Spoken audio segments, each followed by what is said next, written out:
Good morning, good afternoon, and good evening. Welcome to Fur Buddy Builds. All right, today we're gonna take a look at the AirFix 1/72nd scale Mitsubishi Zero. This is actually the very first AirFix kit that I've ever built. And it also happens to be the first 1/72nd scale kit that I've ever built. Let's take a look at what's in the box.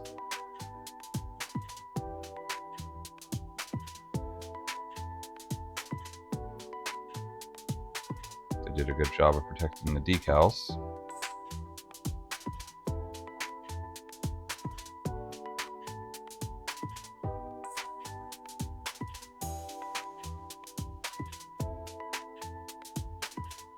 Instructions seem concise.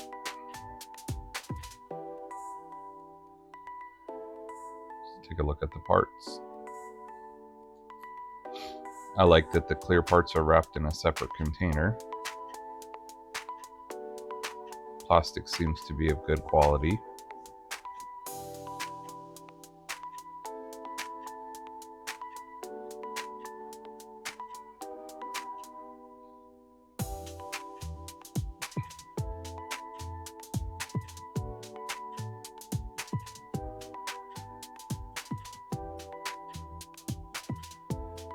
All right, let's start with the first part of the build, which is going to be the cockpit.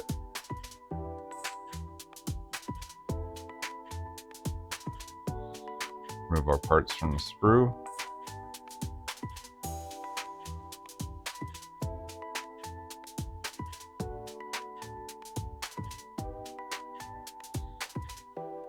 Clean them up. It's a number 4 scalpel blade. Actually picked up using a scalpel from another YouTuber. I'm very glad. While I like my hobby knife, I do really like this particular scalpel, and I did splurge and buy a true surgical scalpel, and it has proved to be a very, very valuable tool. I go through between 1 to 2 blades per kit so far.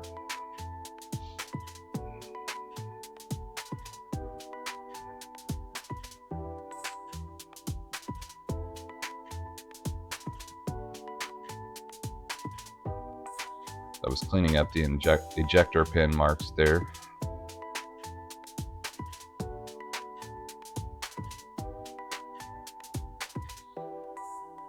I'm going to smooth the surface out. Oh, there's Sadie, one of the Fur Buddy Build team members.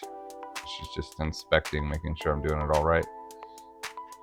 So what I'm doing here is just using some Tamiya extra fine cement to clean up some of the scratch marks. I've found that if it's not too bad, you can use that extra fine cement to smooth out the surface. Okay, this is a mistake here. I should not have cut these parts off. What I didn't realize is that with AirFix kits, you have A, B, C, etc. sprue markings, and I cut off by number. So, okay, let's go ahead and get these parts primed. So I'm just going to use some Vallejo primer. I'm going to thin it out a little bit with some water. Typically I would use like a lacquer based primer, but for these little parts here, this will be just fine. Go ahead and smash us a like if you don't mind. We sure appreciate those. I'm trying to grow our content in our channel, and I'm trying to make my videos better and better. I do hope you notice improvement from previous videos.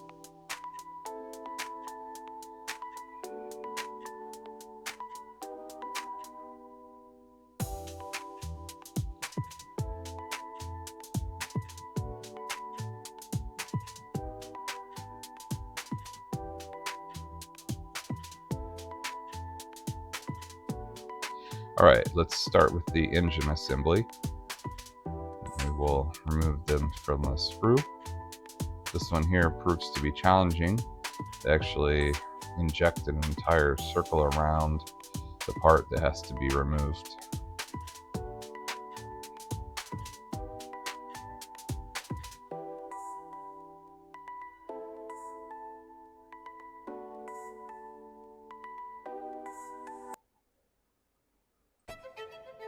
All right, let's trowel fit this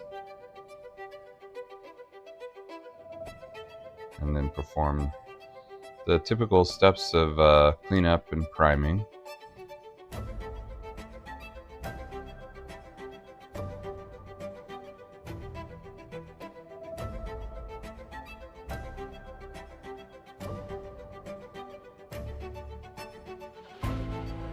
Again, this is just the Vallejo water-based primer. I'm not going to do a lot of wear effects on these parts, so it's not necessary to put a heavier base primer, and I definitely don't need any leveling. Let's go ahead and get the prop cleaned up here.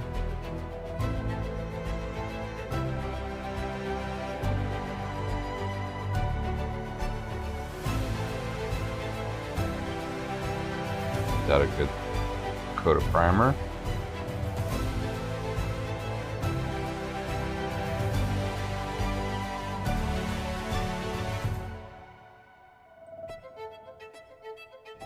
All right, now we're ready to put a base coat. And for this, I'm just using an interior green, and I will mix a special color for this later, but I just kind of want a base coat to lay down. Oh, there's Mr. Newton. He's asking me to subscribe to our content. Why don't you go ahead and do him a favor and do that?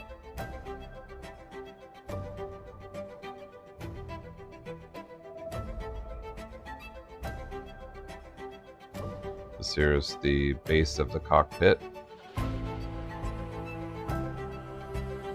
We don't need a real fancy coat of paint on here. We're just laying a base coat. We'll come back later, like I said, with the final color. I like to apply my paint in layers to create the final colors and effects that I'm after.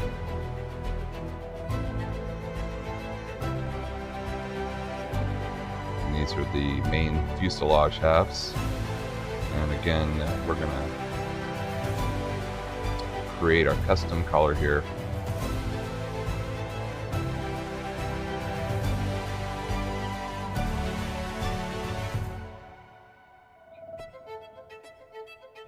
I was following the reference color on the box to mix this color.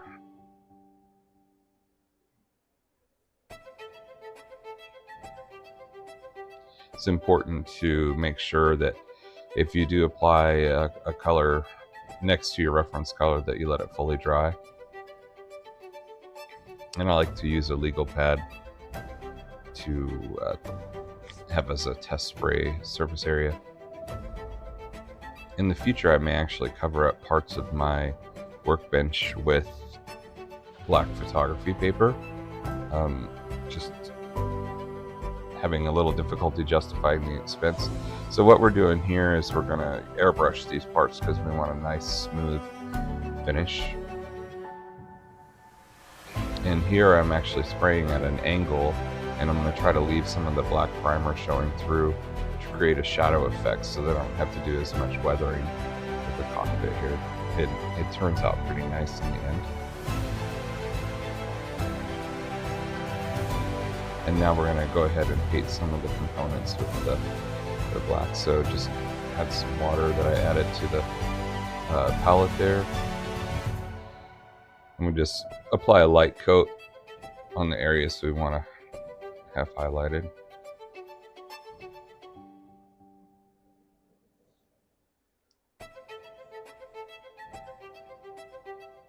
Again, I've never worked in this particular scale before, so there's not a lot of detail, and my goal here is to put this together without any aftermarket kits, but just simply perform upgrades. So I've got some scarlet red here, and every cockpit that I've seen has some, red parts in it, so just kind of making some stuff up.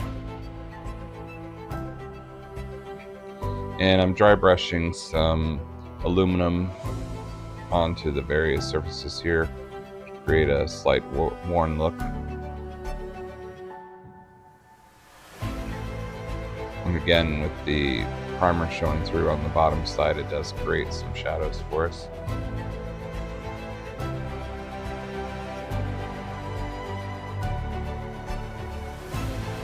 Here I'm creating wear effects on the seat, basically from the pilot getting in and out regularly.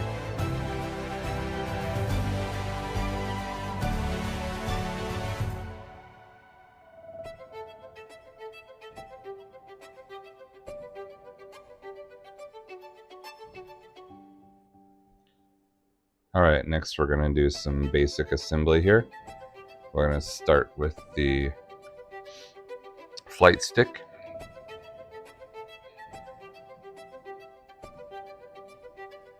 Had a little blue tack left over. Next part we're going to assemble is where the instrument cluster will be.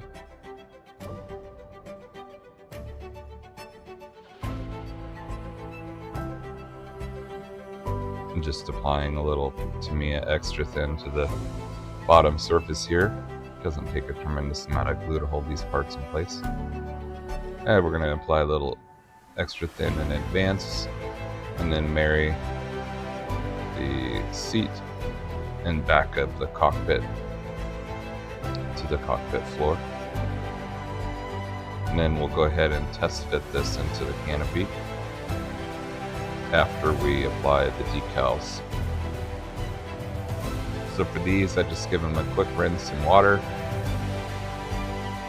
and then just let them sit out. I'm going to apply some micro set solution to the surface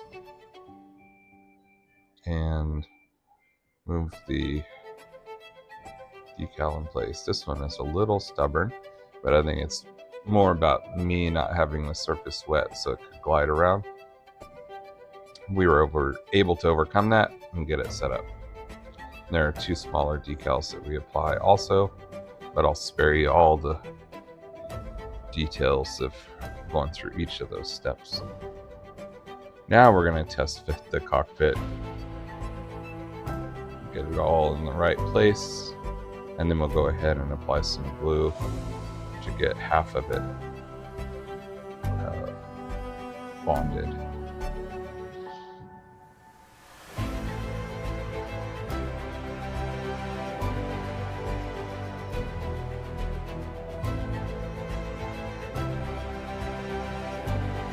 Now it's time to marry the two halves of the fuselage together, and we'll apply some Tamiya extra thin along the seam.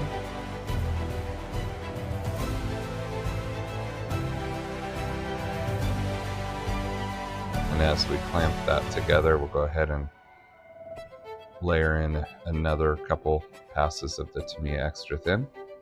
And while that's drying, let's go ahead and liberate the wing pieces.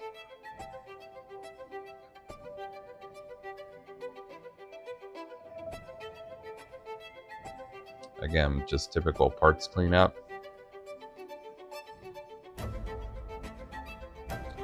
Look at there, it's Mr. Benz. Why don't you leave us a comment? Tell us about, have you ever built this particular kit before? Do you like working in 1/72nd, or what's your favorite scale? Love hearing comments from other builders out there.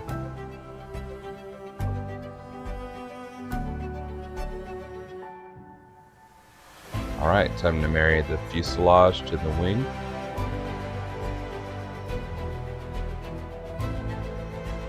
Just a couple quick passes of Tamiya extra thin. Alright, here we're cleaning up the shaft for the propeller. And then we're going to glue the two engine halves together. And it's probably overkill, but I just like to make sure that that propeller shaft moves freely. Okay, we're going to assemble the top cowl. Part needs just a little bit of extra cleanup. So assemble the top cowl, which includes the machine guns, just a couple quick passes of Tamiya extra thin. And now we're ready to glue the engine assembly together.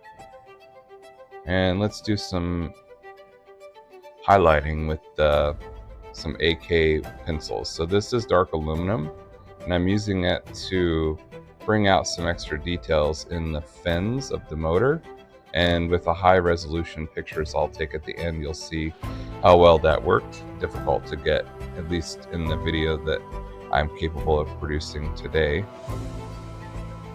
And here I'm using a bright aluminum to highlight the bolts that hold the cylinder heads on.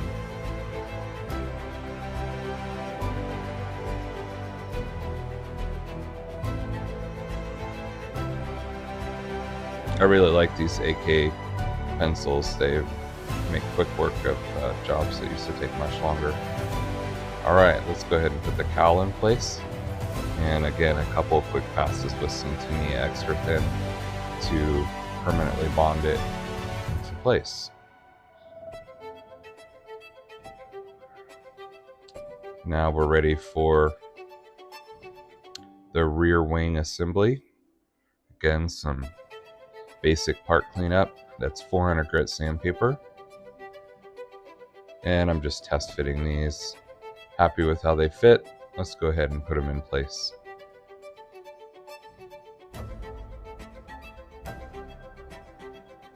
Make sure that they're straight.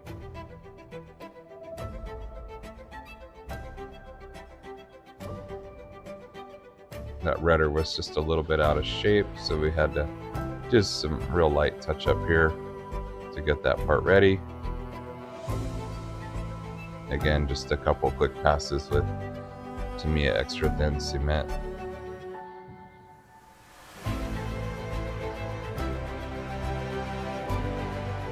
Alright, we're going to make this a flyer, so we're going to go ahead and choose the parts for the landing gear and the up position. And that's one thing I do like about this kit, is it gives you the option for both. Got a little extra cement, so I just absorbed that with a paper towel. Go ahead and start our initial sanding. And that's just a sanding stick that I glued to a coffee stirrer. I find it works pretty well for this. This is some sprue goo that I've made. And I'm using it to just final fill the seams. I don't like to see seams in my aircraft, or other models for that matter.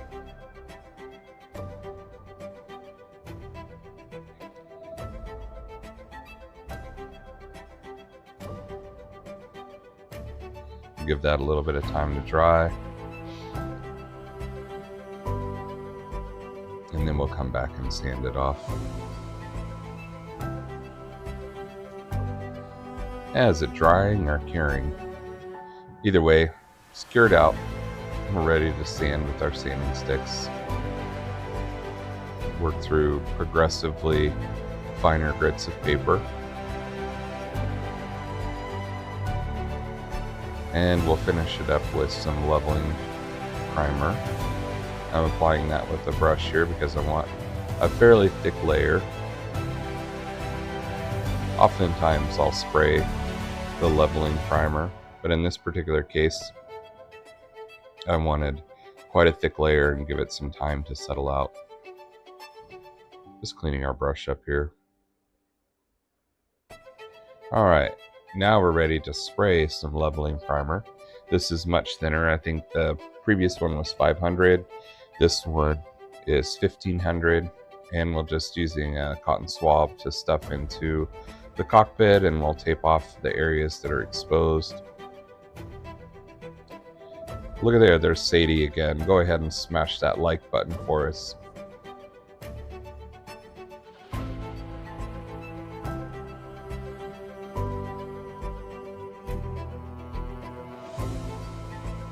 Masking is one of my least favorite tasks.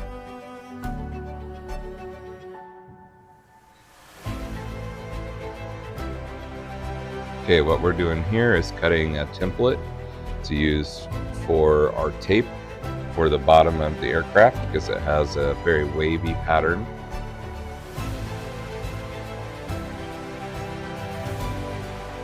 And again, I'm used to working in a much larger scale. And what I'm going to find out is that my wavy pattern is far too large for this particular aircraft. There's not much wave there, so we came back and we made it much more wavy. trying to match the box art with a little artistic license, as I'm sure these were not. Maybe they were all painted perfect, but in my world, that's not the case. If a person wants to spend the time on that, they're more than welcome to. I did not see a lot of value add there. My purpose of this video is to basically show how I build a model and show some techniques. So, stuffing in cotton ball into the engine cowl, and we're going to go ahead and prime this with black on the top and gray on the bottom. And I just draw the primer into the pipette, squeeze it back out to make sure it's well stirred. Do a little test spray on my pad.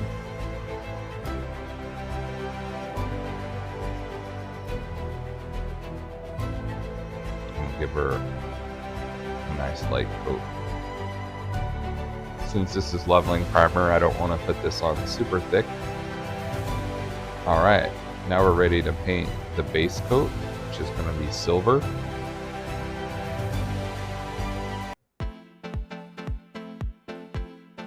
Alright, we're painting the silver so that it's basically aluminum. I shouldn't say silver. It's aluminum color Vallejo. And then I noticed that there was some wing lines showing up that I didn't want to see, so I went ahead and fixed all of that. We're reapplying some primer, getting that put on relatively heavy. I did feather the edges here, but I used a fair bit of primer here to feather that edge even more because I want it to look as accurate as possible from the perspective of no strange lines and all the panel lines where they need to be, at least as far as the way that the model itself is manufactured. I'm not going to, on this particular model, go into the process of creating historically accurate panel lines. Again, we'll just give this a light sanding to feather this edge, make sure it's all smooth, and make sure that I did actually get the wing root lines covered up the correct way. Here I'm scribing in by hand some areas that got overfilled. That's a Tamiya scribing tool. And now we need to cover some larger areas, so I use a straight edge to ensure that I get that correct. And I want this corrected before I put the final coat of paint on. If I don't do that, then the paint doesn't flow, doesn't look correct. And I'm using this Tamiya extra thin cement to soften the edge of that particular scribe mark. Okay, what we have here is some AK chipping fluid. And I also put some AK weathering effects in a light coat as well. And we're going to go ahead and paint this with the appropriate green. And I'm using Tamiya paints thinned with alcohol here. And actually, you can see a mistake that I had. I dripped some of the paint, but it'll be all right in the end because we're going to chip that part off.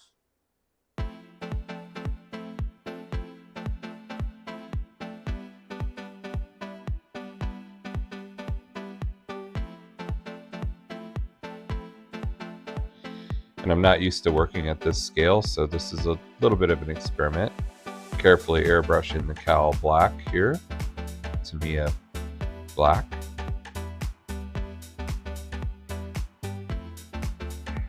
Alright, we're just using water and a stiff brush, and we are chipping off the top layer to reveal the aluminum underneath.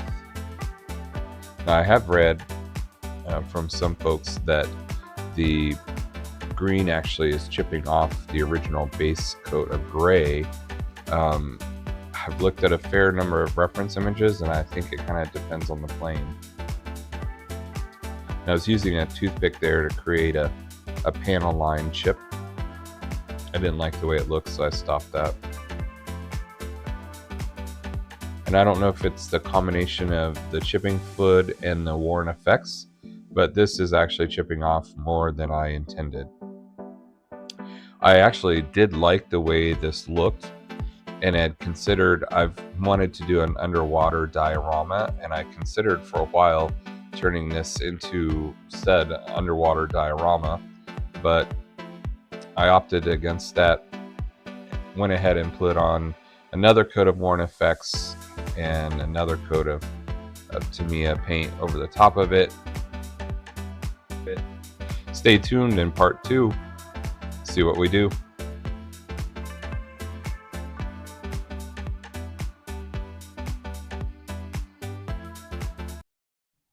Thanks for watching For Betty Builds. Be sure to click the link for the previous video in this series, or the next link for the next video in the series.